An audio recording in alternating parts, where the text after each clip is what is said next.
해놨어요. 복음은 은혜로 말미암아 주어진 것입니다. 여러분들이 막 노력해서 만약에 기독교를 믿게 됐고 예수를 믿게 됐다.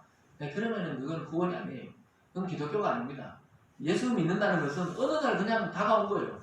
내가 지나가다가 그냥 비가 내려가지고 비를 맞은 거지. 내가 비가 오게 해주세요. 빌어가지고 비를 맞은 거는 그거는 기독교가 아니라는 거예요. 지나가다 어느 날 갑자기 소나기 쏟아져가 비가 맞은 것처럼 어느 날 예수를 믿게 되고 어느 날 하나님이 나를 찾아와서 하나님의 말씀이 믿어지게 된 것이 바로 기독교다, 복음이다, 예수 그리스도다 이렇게 말할 수가 있겠습니다.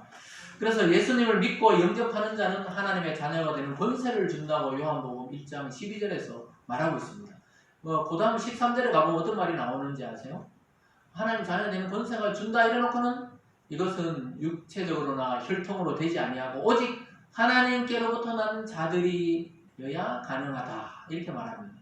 그래서 저와 여러분은 하나님께로부터 약속을 받은 성도고 구원을 받기로 작정된 사람들인 줄 믿으시기 바랍니다. 내가 나간 적이 없어요. 하나님께. 하나님이 나에게 오신 거예요. 사람을 통해서든 또는 찬송을 통해서든 또는 누구를 전도를 받았든 하나님이 나에게 다가오신 것입니다. 그래서 이 세상에 수많은 종교와 다른 것이 뭡니까? 그래서 기독교도 자꾸 종교처럼 믿으면 안 돼요. 복을 받고 내가 열심히 기도하거나 예배해서 내가 복을 받자 이게 아니고 이미 하나님의 자녀로 복을 받았기 때문에 하나님의 자녀답게 살자 이렇게 해서 예배드리고 찬송하고 하는 거지. 그게 다른 종교와 이게 완전히 구조가 다른 겁니다.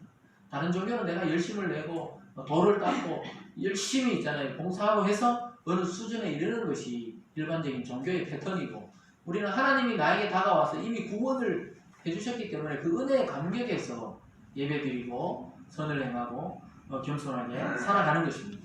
그래서 굉장히 비슷한 것 같은데 달라요. 오직 하나님이 그리스도 위에 세우신 교회를 통해서 진짜 아브라함의 복과 구원의 복이 흘러가게 되어 있다는 것을 오늘 눈을 뜨시기 바랍니다. 세상의 복은 이스마엘에게 주어진 것과 똑같아요. 세상에 성공하고 또 좋은 학벌에 좋은 가문에 이것은 이스마엘의 복입니다. 구원하고 상관이 없어요. 열심히 하면 뭐 누구나 그렇게 될 수가 있습니다. 그러나 구원은 또 다른 영역의 이야기입니다. 아무리 멋있고 화려한 것처럼 보여도 생명이 없습니다. 여러분 생명이 없으면 소용이 없는 거예요.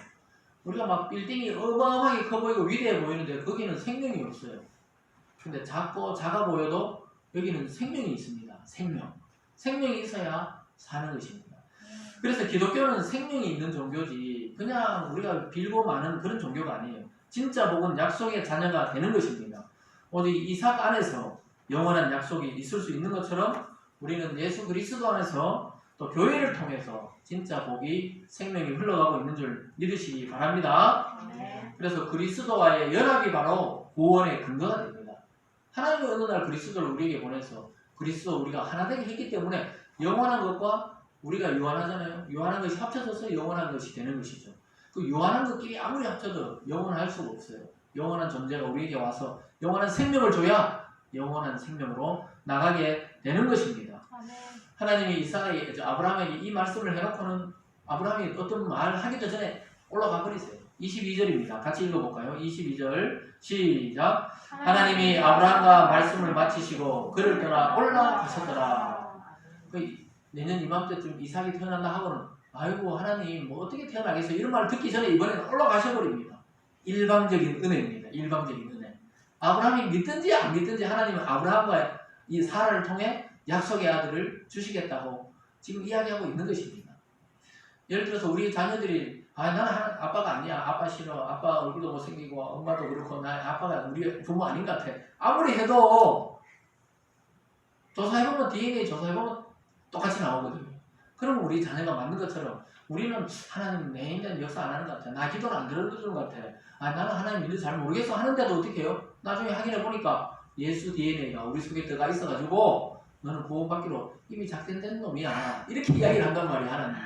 지금 오늘 그걸 말합니다. 아브라함에게 말씀 마치고는 바로 올라가셨고요. 왜냐? 또 아브라함을 생각하니까 그래도 안 될 것 같은데요. 그래도 부인이 90세인데 어떻게 임신하겠어요? 임신해가 10달 동안 애가 키우겠습니까? 누워있지. 이렇게 또 막 걱정할까봐 바로 올라가셨습니다. 이것이 일방적인 은혜예요. 여러분들 나 구원받았나 안 받았나 이런데 하나님 이미 생명청에 여러분 이름을 기록해놓고 불렀다는 것입니다. 하나님은 아브라함에게 먼저 찾아오셨고 먼저 말씀하시고 먼저 떠나가 버렸습니다. 이렇지 않으면 인간적인 생각을 하기 때문에 다 의심합니다.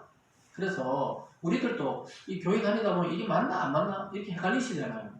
그럼 목사님도 헷갈리나? 목사도 헷갈리죠. 어느 날 진짜 죽으면 천국이 있나 없나? 사람들이 목사가 저런 말 하면 어떻게 하나? 목사도 똑같은 인간이니까 어떤 날 아니 사람들 장례를 많이 치러보면 살아난 사람이 아직 없는데 근데 예수님만 살아났는데 우리 진짜 살아날란가? 이런 의심이 들 때가 있습니다. 그거는 우리의 의심이지 하나님의 약속이 변하는 게 아니라 이 말입니다. 하나님의 약속은 그리스도 안에 죽은 자는 하나님이 그리스도 안에 다시 살리겠다는 것이 하나님의 성경적인 약속인 줄 믿으시기 바랍니다. 그래서 개입할 수 없게 만들어요. 하나님이 아브라함도 개입할 수 없게 만드시는 겁니다. 하나님의 약속에서는 개입할 수 없어요. 하나님이 성령과 그리스도와 삼위일체 하나님이 계획하셔가지고 우리에게 일방적으로 은혜로 구원했기 때문에 우리는 개입할 틈이 없어요. 어느 날 보니까 자고 일어나니까 구원받은 겁니다. 참 신기한 세계에 들어와 있는 거예요. 그래서 이게 믿기도 어렵고 안 믿기는 더 어렵고 그런 겁니다. 굉장히 어려운데 지금 와 있는 거예요. 그래서 성경의 언약은 서로 간의 합의에서 이루어지는 것이 아닙니다. 하나님이 절대적인 주권을 통해 누군가에게 선물처럼 구원의 은혜를 베푸시는 것이 하나님의 언약이에요.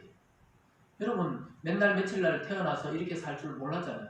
또 지금의 이 배우자를 만나서 이렇게 살아갈 줄은 처음에 여러분 어릴 때 생각도 못 해본 사람과 만나서 아마 지금 살아가고 있을 줄도 몰라요.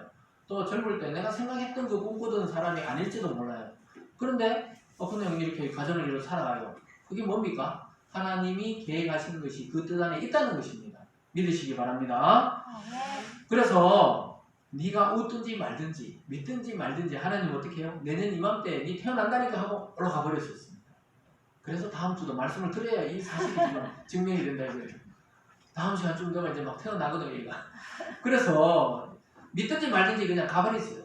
애가 나는 우리 아버지 아닌 것 같다고 막 이럴 때 있잖아요. 어릴 때 반항할 때 우리 엄마 아닌 것 같다고. 근데 어느 날 있잖아요. 믿든지 말든지 호적 뒤보니까 출생신고고 뭐고 전부 내 이름이 그래 돼 있구나 확인해보면 안다 이 말입니다. 그래서 일반적인 은혜고 축복입니다. 인간적인 방법이 개입하면 그것은 기독교가 아니에요. 인간적으로는 사람을 구원할 수 없어요. 살릴 수가 없습니다.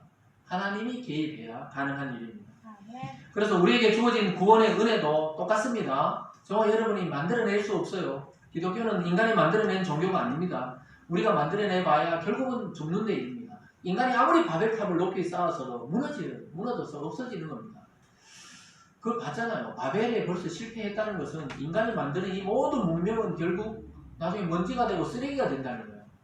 이거 아무리 건물 좋고 의자가 좋아도 나중에 낡으면 다 쓰레기가 돼요. 인간이 만들어낸 건 다 쓰레기가 돼요. 하나님이 만든 것은 영원합니다. 영원해요.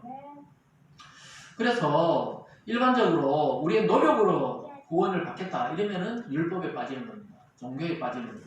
근데 오늘 가만히 있는데 은혜가 돼. 기뻐. 말씀 들었는데 구원이 믿어져요. 그렇게 되면 어떻게 되면 생명이 여러분 속에 들어온 겁니다. 여러분 예수 그리스도를 믿습니까? 생명이 우리 속에 들어온 거예요. 생명이 들어와 있는 겁니다. 그래서 자녀가 노력으로 자녀가 됩니까? 자녀는 그냥 자녀예요. 여러분 따라하겠습니다. 자녀는 그냥 자녀다. 부모는 그냥 부모다. 그것이 구원입니다. 여러분 태어나 보니까 누군가의 자녀가 되어 있는 거지 내가 선택해서 태어난 게 아니라니까요. 그것이 생명이다 이 말입니다. 하나님이 주시는 구원이 바로 그렇습니다. 오늘 이삭은 자기가 이름 지은 것도 아니잖아요. 아이 아직 엄마 뱃속에 태어나지가 임신도 안 됐는데 이삭이라는 이름을 받았듯이 여러분은 이미 하나님 안에 예수님을 통해 구원받기로 작정된 사람이라는 것을 믿으시기 바랍니다. 그래서 자녀는 그냥 자녀지 내가 노력한다고 지은이 지아가 우리 딸이 된 게 아니에요. 어느 날 태어나 보니까 우리 아빠네 이렇게 된 겁니다. 태어나 보니까 그런 거예요. 이제 뭐 바꿀 수도 없어 자기들은. 자녀는 바뀌지가 않아요. 주어지는 것이죠. 주어지는 것. 생명은 주어지는 겁니다. 생명은 주어지는 거예요. 구원은 하나님께로부터 여러분에게 주어지는 것이고 선물로 그냥 우리는 어느 날 받고 싶지도 않았는데 받았을지 몰라요. 받은 거예요. 그래서 하나님의 자녀는 생명으로 나아지는 것이지 인간이 만들어낼 수가 없는 것입니다. 기독교의 구원은 인간이 만든 게 아니에요. 하나님이 아들을 통해 낳은 겁니다. 교회가 그냥 인간적으로 만들어진 게 아니에요. 하나님이 그리스도 안에서 낳은 거예요. 낳은 자기 자식입니다. 노력해서 자녀가 되는 것이 아니듯이 우리는 내려오시고 찾아오신 하나님을 어느 날 앞에서 만난 거예요. 하나님이 찾아와서 우리를 만난 겁니다. 그래서 내가 찾아 올라간 것이 아닙니다. 찾아오신 그리스도와 어느 날 연합이 되고 부부관계가 되고 주님과 우리가 하나가 돼가지고 영혼에 이르게 되고 구원에 이르게 된 것이 바로 은혜의 구원입니다. 사랑하는 여러분, 하나님은 인간의 생각과 완전히 다르다는 사실을 오늘 아브라함과 하나님의 대화를 통해 깨달아야 됩니다. 하나님의 주권적인 역사로 하나님은 스스로 일을 이루어 가시는데 인간이 한 것처럼 보이게 하지. 인간과 동역하시고 또 그렇게 하는 걸 기뻐하시지만 하나님이 이루어 가시는 역사입니다. 오늘 본문을 통해서 우리는 하나님의 약속이 99세 된 아브라함에게 다시 확인되는 순간을 보고 있습니다. 그리고 이제 1년 후에 약속의 아들이 태어납니다. 다음 주쯤 아마 설교 들으면 애가 태어날 거예요. 이제 그 약속의 아들이 태어나게 됩니다. 이처럼 우리가 믿음 안에서 이 땅을 사는 목적은 뭡니까? 믿지 않는 사람과 똑같이 살라고 하나님의 자녀를 우리를 부른 게 아니에요. 이제 하나님의 자녀답게 살라고 다른 길을 걸으라고 우리를 부른 것입니다. 그래서 때로는 아브라함처럼 잘 믿어지지 않을 때가 많아요. 아브라함은 늘 의심했습니다. 아브라함이 우리가 믿음의 조상이라고 존중해주고 있지만 사실 아브라함의 행태를 보세요. 기근이 드니까 애굽에 도망가고 애굽에 가서 불안하니까 자기 부인을 속이고 저 누이라고. 그리고 오늘 또 하나님이 이야기하는데도 웃어버리고 이거 안 된다고 막 이렇게. 이런 불신의 사람이었는데 100세가 되었을 때 이삭이 진짜 태어났을 때 믿음이 사람으로 바뀌게 됩니다. 여러분 참 믿음이 생기려면 몇 살까지 살아야 돼요? 적어도 100살. 최고도 100살 돼야 이 깨달은다고 지금 이야기하고 있습니다. 이 말은 시간이 필요하다는 거예요. 시간. 여러분 아브라함처럼 잘 믿어지지 않아서 참 헛웃음만 나올 때가 많죠. 하나님이 이게 된다는데 우리가 이성으로는 안 되는데 어떻게? 그러나 하나님의 약속은 반드시 이루어지고 또 그렇게 성취될 줄 믿습니다. 아브라함은 긴 세월 살아오면서 99세가 되었어도 아직 하나님의 일이 남아있어요.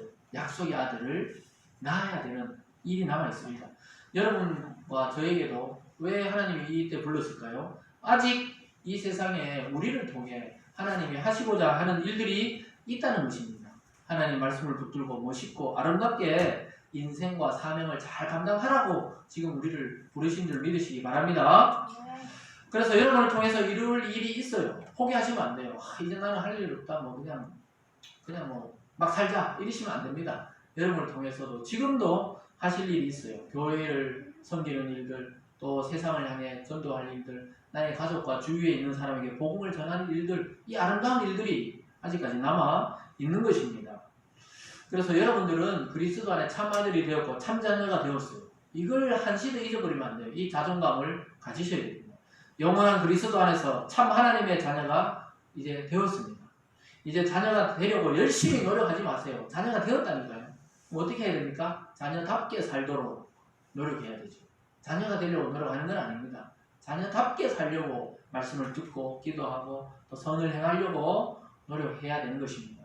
여러분 이 믿음을 통해서 사탄을 박살내시고 영적 부흥을 일으켜서 한 주도 승리하는 여러분 되시길 주님의 이름으로 축원합니다. 기도하겠습니다. 사랑의 하나님 아버지 감사합니다. 오늘 위대한 약속을 아브라함을 통해 우리에게 주셔서 감사합니다. 하나님 아버지 예수 그리스도 안에서 참 믿음의 사람 되게 하여 주시옵소서. 특별히 노력해서 자녀가 되는 것이 아니고 하나님의 은혜로 약속의 자녀로 우리를 불러주심에 감사드립니다. 우리가 바로 이삭이고 우리가 바로 그리스도 안에 하나님의 자녀가 된 사람들입니다. 이 사실을 잊지 않고 이 자부심과 긍지를 잊지 않고 하나님을 증거하고 하나님을 찬양하며 또 복음을 전하는 우리의 삶이 되어질 수 있도록 축복하여 주시옵소서. 한 주 동안도 재난과 무더위와 또 질병과 또 여러 가지 재앙 속에서도 하나님 보호해 주시고 생명과 영혼을 지켜주셔서 하나님 한 주도 승리된 모습으로 또 다음 이 시간에 주님을 찬양하는 그런 당당한 자녀로 살아가는 저희들 다 될 수 있도록 인도하여 주시옵소서. 감사드리며 예수님 이름으로 기도드리옵나이다. 아멘.